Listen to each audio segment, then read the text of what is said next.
Hey everyone, welcome back to our channel. Today, we're diving into a super practical topic: how to transfer money to a Regions bank account in 2025. Whether you're sending money to a family member, paying a bill, or managing your finances across banks, this guide will make the process quick and hassle-free. With banking tech evolving rapidly, we'll cover the latest methods to ensure you're up to speed.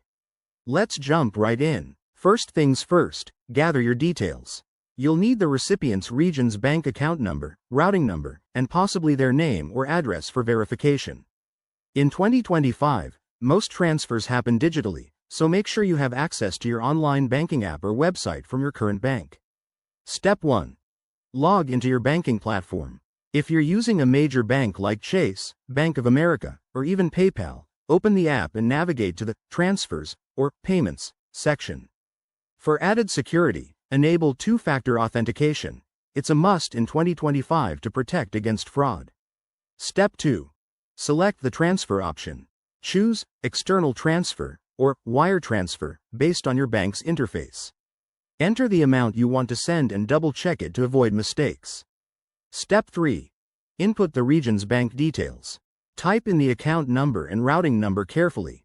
Regions Bank's routing number is typically 0620019, but confirm this on their official website to be sure. If you're transferring from another bank, you might need to add Regions as a beneficiary first. It only takes a minute. Step 4. Review and confirm. Before hitting send, check for any fees. In 2025, many banks offer free transfers via ACH, but wire transfers could cost $15 to $30.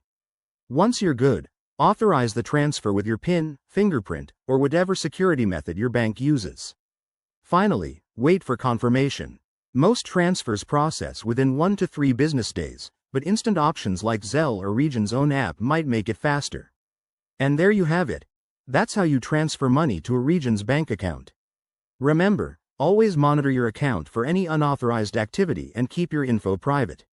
If you found this helpful, give it a thumbs up and subscribe for more finance tips.